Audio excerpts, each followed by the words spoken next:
শুভ সকাল। একাদশ শ্রেণীর ব্যবসায় শিক্ষা শাখার ছাত্রদের স্বাগত জানাই আমার অনলাইন সেশনে। আমি আপনাদের সায়ন স্যার। যথারীতি আজকে ম্যানেজমেন্টের নতুন একটি অনলাইন ক্লাস নিয়ে আপনাদের সাথে যুক্ত হলাম। আমরা মূলত আজকে আমাদের সর্বশেষ লেকচার ম্যানেজমেন্টের ওপর, এবং এই লেকচারের পরেই কিন্তু আমাদের সব সিলেবাস পুরোপুরি কমপ্লিট হয়ে যাবে ফার্স্ট ইয়ারের। এবং আমরা আজকে মূলত অধ্যায় 12, যেটা নিয়ে আমরা লাস্ট 3টা লেকচার করেছি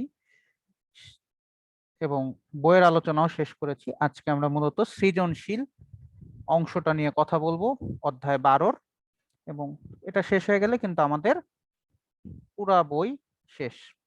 তো এর পরবর্তীতে আমরা একটা হয়তো জুম ক্লাস নিব, যেখানে আমরা এই চ্যাপ্টারের কিছু সমস্যা নিয়ে কথা বলবো, এবং আমাদের ঈদের ছুটির আগ পর্যন্ত যে কটাই ক্লাস হবে আমরা জুম ক্লাসেই ম্যানেজমেন্টের উপরে নিব, এবং বেশ কিছু আলোচনা প্রত্যেকটা চ্যাপ্টারের উপরে হয়তো বা একটা করে ক্লাস আমরা নিতে পারি।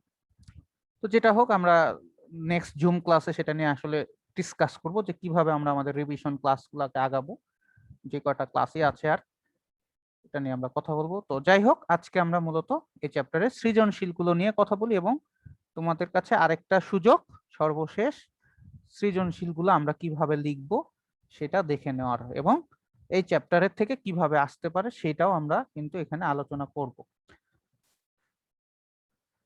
তো প্রথম সৃজনশীল প্রশ্নটা, দুধ বিক্রেতা ধীমান ঘোষ প্রতিদিন সাভার থেকে তার খামারের দুধ ঢাকায় নিয়ে এনে বিক্রি করেন। যেসব বাসায় বাচ্চারা দুধ খায় তারা ধীমান ঘোষের কাছে জন্য অপেক্ষা করে থাকেন, কেননা তিনি দুধে ভেজাল বা পানি মেশান না। তো আমরা জানি অনেকেই যারা দুধের বিজনেস করে, বিশেষ করে যে বাসা বাড়িতে এসে দুধ দিয়ে যায়, তো তারা কিন্তু দুধে অনেকটা পানি মিশায়, পানি মিশিয়ে দুধ বেশি বানায় ফেলায়। অর্থাৎ 1 কেজি দুধের মধ্যে যদি আধা কেজি পানি মিশায় ফেলায়, তাহলে ওটা কতটুকুন হয়ে যায়, 1.5 কেজি হয়ে যায়, এরকম আর কি। তিনি জানেন এটা শুধু অপরাধী নয়, সকলের জন্য ক্ষতিকারক। তাই তিনি ভেজাল মিশ্রিত দুধ বিক্রি করে অধিক উপার্জনের চাইতে ক্রেতাদের সন্তুষ্টির মাধ্যমে অধিক উপার্জনের পথকেই বেছে নিয়েছেন। এজন্য ক্রেতারা অপেক্ষাকৃত বেশি মূল্য পরিশোধ করতেও আপত্তি করেন না, যেহেতু সে ভেজাল মিশায় না, তো তার দুধের দামটা একটু বেশি এবং লোকজন সেটা দিয়ে কিনে। তো আমরা একটা অ্যাডভার্টাইজ তোমরা অনেকেই দেখছো যে জিনিস যেটা ভালো দাম তার একটু বেশি, এরকম একটা অ্যাডভার্টাইজ কিন্তু চঞ্চল চৌধুরী করছিল ঢেউ টিনের একটা অ্যাডভার্টাইজে, তাই না? যে এখানে রেড একটা পাঞ্জাবি দুইজনই পরে, তো চঞ্চল চৌধুরীরটা রং উঠে, তো আরেকজনেরটায় উঠে না, মানে তার শ্বশুর আবুল হায়াত মনে হয় তার শ্বশুরের রোলটা প্লে করছিল, তো সেখানে ওটায় রং ওঠে না। তখন এই ডায়লগটা আসছিল যে জিনিস যেটা ভালো দাম তার একটু বেশি। তো এখন আমরা আসলে ওই গল্পটাই আসলে এখানে ওই অ্যাডভার্টাইজমেন্টের রিলেটেডই একটা গল্প এখানেও, ধীমান ঘোষের আর কি। তো আমরা সিএসআর কাকে বলে আমরা গত ক্লাসগুলোতেও দেখেছি, সিএসআর মানে কর্পোরেট সোশ্যাল রেসপন্সিবিলিটি। তোমরা শর্ট ফর্মটা সিএসআর এর লং অ্যাব্রিভিয়েশনটা হচ্ছে কর্পোরেট সোশ্যাল রেসপন্সিবিলিটি, অর্থাৎ সামাজিক দায়বদ্ধতা। ব্যবসা প্রতিষ্ঠানের করণীয় কাজের পাশাপাশি প্রত্যক্ষ পরোক্ষভাবে জড়িত বিভিন্ন পক্ষকে সুযোগ সুবিধা প্রদান করে তাদের সহযোগিতা অর্জন, সম্পর্ক প্রতিষ্ঠার কাজকেই ব্যবসায়িক সামাজিক দায়িত্ব অথবা সিএসআর বলা হয়, সামাজিক দায়িত্ব। তো আমরা ব্যবসা করব, তার পাশাপাশি আমরা প্রত্যক্ষ এবং পরোক্ষভাবে বিভিন্ন পক্ষকে কিছু সুযোগ সুবিধা দেব, সমাজের বিভিন্ন শ্রেণীর লোককে সুযোগ সুবিধা প্রদান করব, তাদের সহযোগিতা আমরাও পাবো, এবং তাদের মধ্যে একটা সম্পর্ক স্থাপন করার জন্য যে কাজ সেটাই হচ্ছে ব্যবসায়িক সামাজিক দায়িত্ব। তো এখানে আমরা বলতে পারি বিভিন্ন দুই একটা উদাহরণ দিতে পারো, যেমন রাজবাংলা ব্যাংকের শিক্ষাবৃত্তি একটা সিএসআর, তারপরে বিভিন্ন কোম্পানির হেলথ সার্ভিস দেওয়া, এক লাইনে যে রাজবাংলা ব্যাংক শিক্ষাবৃত্তি প্রদান, এটা একটা সিএসআর এর উদাহরণ। এরকম শিল্প কারখানা কিভাবে আমাদের পরিবেশকে দূষণ করে, এটা হয়তো আমি তোমাদের একটা এসডব্লিউ প্রশ্নেও দিয়েছিলাম। তো আমাদের চারপাশে সবকিছুই যা আমাদের জীবন ধারণকে প্রভাবিত করে তাকে আমরা পরিবেশ বলবো, একদম ছোটবেলার সংজ্ঞা। চারপাশে যা কিছু আছে তাই নিয়ে আমাদের পরিবেশ, তাই না? তো শিল্প কারখানা, বনজ সম্পদ নিধন থেকে শুরু করে জলাশয় ভরাট পর্যন্ত বিভিন্ন কাজে পরিবেশের ভারসাম্যতে নষ্ট করে পরিবেশকে দূষণ করে। অর্থাৎ শিল্প কারখানা তৈরি করার জন্য আমরা বন কেটে উদার করে ওইখানে কারখানা তৈরি হচ্ছে, সেই কারখানার বজ্র পানিতে যাচ্ছে, তার মানে জলাশয় ভরাটও হচ্ছে। অনেক সময় আমরা ঢাকা শহরে অনেক নদী নালা পুকুর ভরাট করে সেখানেও কারখানা তৈরি হয়েছে। তো পরিবেশের ভারসাম্য কিন্তু তাতে রক্ষা হয়। অর্থাৎ পরিবেশের একটা কিন্তু ব্যালেন্স আছে, কতটুকুন বন থাকবে, কতটুকুন জলাশয় থাকবে, এটা কিন্তু একটা ব্যালেন্স আছে। তোমরা ছোটবেলায় বিজ্ঞান বইতে অনেকে পড়ে থাকবা যে 25% একটা দেশের 25% বন থাকতে হয় তার অঞ্চল অনুযায়ী, কিন্তু বাংলাদেশে সেটা সম্ভবই না, আমরা চিন্তাই করতে পারি না।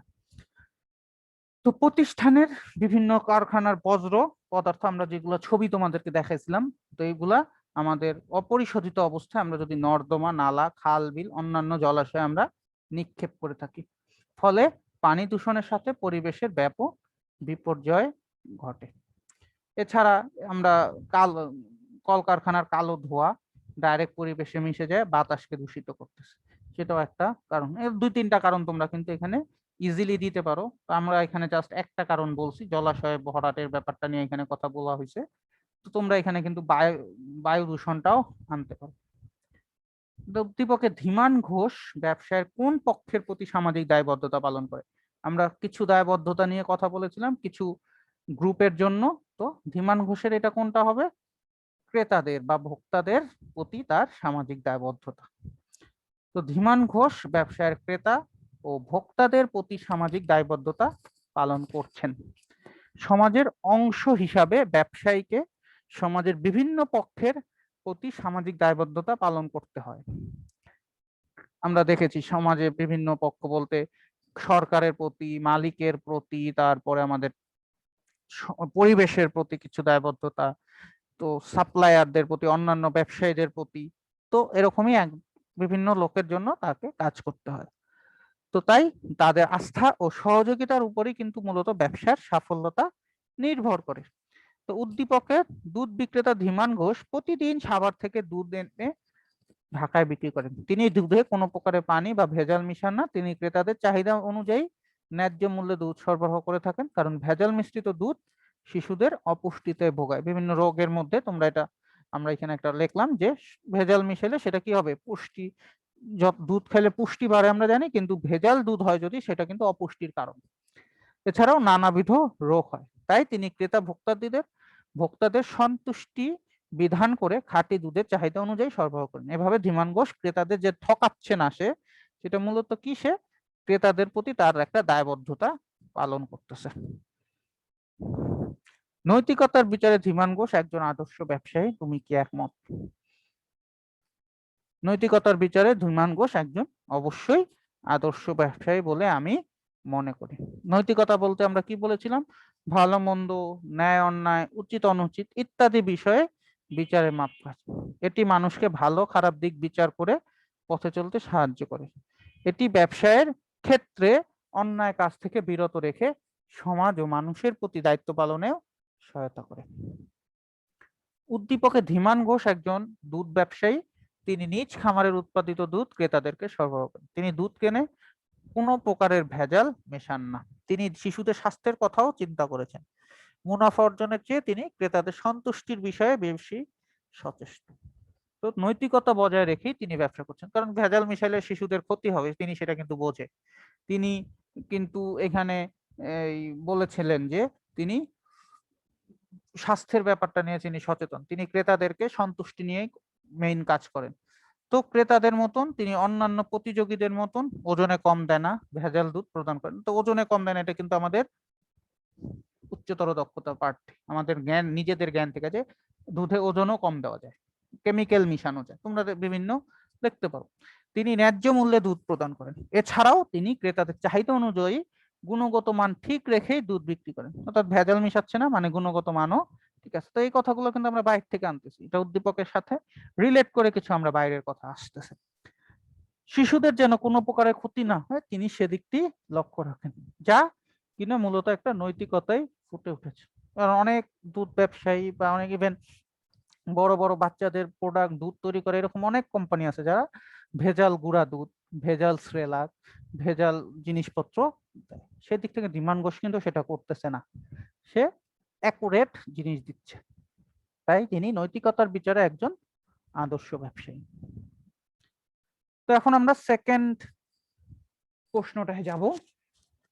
আবু সাইদ বাজারে ফল কিনতে গিয়ে লক্ষ্য করলেন ফলের গায়ে একটি মৌমাছিও নেই। তিনি ভাবলেন, এতদিন ধরে দেখেছি ফলের উপর মৌমাছি পড়ছে, এখন কেন নাই? বাজার থেকে তিনি ফল না কিনে বাড়ি চলে এলেন এবং স্ত্রীকে বিষয়টি অবহিত করলেন। আবু সাইদ বিষয়টি নিয়ে বেশ আতঙ্কিত। তোমরা এখন কিন্তু বাজারে গেলে দেখবা বাস বসে না, মিষ্টির দোকানে মিষ্টির উপরে মাছি কম দেখা যায়, মাছের উপরে মাছি কম দেখা যায়। তো এইগুলা কেন হচ্ছে সেটা নিয়ে আসলে মূলত এই প্রশ্নটা। ব্যবসায় নৈতিকতা কি বা ব্যবসায় নৈতিকতা কি? তো আমরা ব্যবসা পরিচালনা বাহ্যিক দুটি বিষয়কে সঠিক বেঠিক, ন্যায় অন্যায়, উচিত অনুচিত ইত্যাদি বিচারের মাপকাঠি করে বা বিচার বিশ্লেষণ করে ব্যবসা করাই মূলত ব্যবসায়ী নৈতিকতা। পরিবেশ সংরক্ষণ বলতে কি বোঝায়? আমরা পরিবেশ রক্ষা করাই আর কি, মূলত সংরক্ষণ। পরিবেশের ভারসাম্য নষ্ট না করে পরিবেশকে স্বাভাবিক অবস্থায় রাখাই হচ্ছে মূলত পরিবেশ সংরক্ষণ। পরিবেশ ও ব্যবসা সম্পর্কযুক্ত। সুষ্ঠু পরিবেশ ছাড়া ব্যবসা প্রতিষ্ঠানের উন্নতি লাভ করা যায় না। নানা কারণে ময়লা আবর্জনা, অতিরিক্ত হর্ন, বিষাক্ত কেমিক্যাল ব্যবহার, ধোঁয়া, কারখানার বজ্র ইত্যাদি পরিবেশকে দূষিত করে। এগুলো যদি আমরা যথাযথভাবে সংগ্রহ করি, যে কারখানার ধোঁয়াটা আমরা বের করার আগে সেটাকে রিফাইন করে ফেলতে পারি, অথবা এটাকে পরিশুদ্ধ করা যায়, যেটা আমি ক্লাসগুলোতে বলেছিলাম যে অনেক কোম্পানি ওয়েস্ট ম্যানেজমেন্টের জন্য একটা আলাদা ডিপার্টমেন্ট আছে এবং তারা অনেক হিউজ টাকা সেখানে ইনভেস্ট করে বা হিউজ টাকা খরচ করে যাতে এনভায়রনমেন্টের কোনো পলিউশন না হয়। আর এই দূষণ থেকেই পরিবেশকে রক্ষা করাই হচ্ছে ব্যবসায়ী বা সরকারের দায়িত্ব। ফলের উপর মাছি না বসায় ব্যবসায়ীদের কোন বিষয়টি প্রশ্নবিদ্ধ হয়েছে ব্যাখ্যা করো। তো ব্যবসায়ীদের নৈতিকতার বিষয়টি এখানে প্রশ্নবিদ্ধ, যে ফলের উপরে সাধারণত মাছি বসবেই। তো ব্যবসা পরিচালনা করতে গেলে সৎ নীতি, ন্যায় বিচার মেনে চলাই ব্যবসায়ের নৈতিকতা। ব্যবসায় সঠিক নৈতিকতা পরিচয় না হলো পরিচয় হলো ব্যবসায় ভেজাল মিশানো, ক্ষতিকারক কোনো কেমিক্যাল মিশানো ইত্যাদি হচ্ছে ব্যবহার। তারে যদি আমরা সেগুলা করি সেক্ষেত্রে কি হবে? নৈতিকতা দেখাই, তাহলে আমরা ভেজাল মিশাবো না, আমরা ক্ষতিকারক কোনো উপকরণও সেখানে দিব না। তো উদ্দীপকের জনাব আবু সাইদ ফল কিনতে গিয়ে লক্ষ্য করলেন যে মৌমাছি বসছে না। এর কারণ রাসায়নিক ব্যবহার করা। বর্তমানে ক্ষতিকারক রাসায়নিক যথেষ্ট পরিমাণের ব্যবহার লক্ষ্য করা যায়। এরূপ রাসায়নিক হলো ফরমালিন। আমরা অনেকেই এটার নাম শুনেছি, ফলে ফরমালিন মিশায়। তো দেখবো অনেকেই কিন্তু সচেতন যারা, তারা ফল কিনে না বা কিনে আনলেও অনেকক্ষণ পানিতে ভিজায় রাখে, তারপরে সেটা কাটে। আদারওয়াইজ তারা ডাইরেক্ট এনেই অল্প একটু ধুয়েই পানিতে কাটে না, কিছু অনেকক্ষণ ভিজায় রাখে। অনেকে আরো যারা সচেতন তারা দেখা যায় ওই যে সিরকা বা ভিনেগারের মধ্যে চুবায়, কারণ ভিনেগারে থাকলে সেই ফরমালিনটা নাকি বের হয়ে যায়।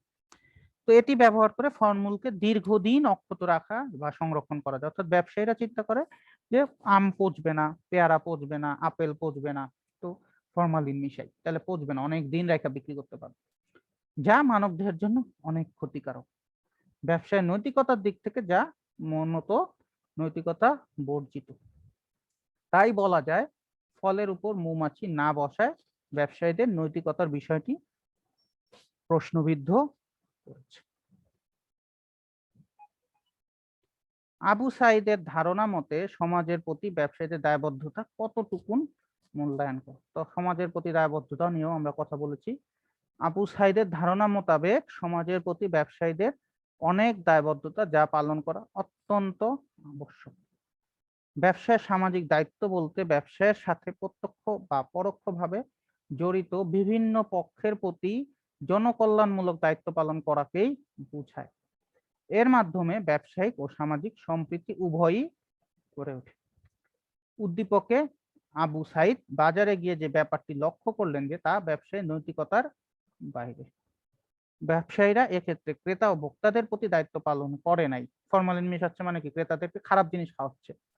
সমাজের বিভিন্ন উপকরণে ব্যবহার করে তারা ব্যবসায়িক কার্যক্রম সম্পন্ন করে। তো সমাজের নিয়েই তো ব্যবসা, ব্যবসা করতে হলে তো সমাজের মানুষ নিয়েই করতে হবে, সমাজের আশেপাশের উপকরণগুলো নিয়েই করতে হবে, বাট সেই সমাজের প্রতি সে দায়িত্বটা কিন্তু পালন করতেছে না। তো দায়িত্ব পালন করতে হয়।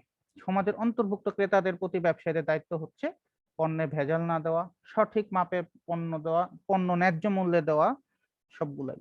ব্যবসায়িক সফলতা অর্জনে এগুলির ব্যবহার চূড়ান্তভাবে লাভবান হওয়া আবশ্যক। অর্থাৎ আমি সাময়িক সময়ের জন্য হয়তো ন্যায্য মূল্যে না দিলে, দুইটা দোকান পাশাপাশি, একই দোকানে 1 কেজি চিনির দাম 50 টাকা, এক দোকানে 1 কেজি চিনির দাম 70 টাকা, যে ন্যায্য মূল্যে দিচ্ছে আমরা কিন্তু তার কাছে যাব। আমি যদি আজকে ভেজাল দিই, 2 দিন পরে লোক জানতে পারলে আমার দোকানে আর আসবে না। তার মানে চূড়ান্ত ভাবে আমি লাভবান হব তখনই যদি আমি নৈতিকতাটা বজায় রাখি। তো আবু সাইদ বর্ণিত মাঝে তার দুশ্চিন্তা আতঙ্ক তার মধ্যে বিরাজ করছে, কারণ সে এই কেমিক্যাল যুক্ত খাবারগুলো কিনতে হবে তার, বা সমাজের অনেকেই কিনতেছে। তাই তার ধারণা মোতাবেক যে সমাজের প্রতি ব্যবসায়ীদের একটা দায়বদ্ধতা থাকা আবশ্যক। তো এই দায়বদ্ধতা লঙ্ঘন করলে কিন্তু সমস্যা। এবং এখন বর্তমানে অনেকেই, গভর্নমেন্ট অনেক চেষ্টা করতেছে যাতে ভেজাল মুক্ত করা যায়, ন্যায্য মূল্য। এই যে রোজা আসছে, অনেক জিনিসের দাম বাড়াই দিচ্ছে। রোজা আসছে, অনেক ভাবেই শরবত বিক্রি হবে যেগুলা মানে ভালোভাবে তৈরি না, খেজুরের মধ্যে কেমিক্যাল মিশাবে, বিভিন্ন ফলে কেমিক্যাল মিশাবে, ওজনে কম তো দেয় রেগুলার। তারপরে ন্যায্য মূল্য, দেখবা শসা, বেগুন, পেঁয়াজ, এগুলোর দাম বাইরে যেতেছে। তো এগুলা সবই কিন্তু নৈতিকতা বহির্ভূত। তো এই বিষয়গুলাই আসলে আমাদের দায়বদ্ধতা আছে ব্যবসায়ীদের। তো এই হচ্ছে আমাদের আলোচনা, এবং আমাদের সর্বশেষ আলোচনা শেষ এই চ্যাপ্টারের থেকে। এবং আমরা নেক্সট ক্লাসটি আবারও বলছি, জুম ক্লাস হবে, যেখানে আমরা এই চ্যাপ্টার নিয়ে একটু কথা বলবো, এবং আমরা পরবর্তী যে কয়টা আমাদের ক্লাস আছে ঈদের আগ পর্যন্ত, যেই কতদিন ক্লাস হয়, তো আমরা কিভাবে আগাবো সেটা নিয়ে কথা বলবো।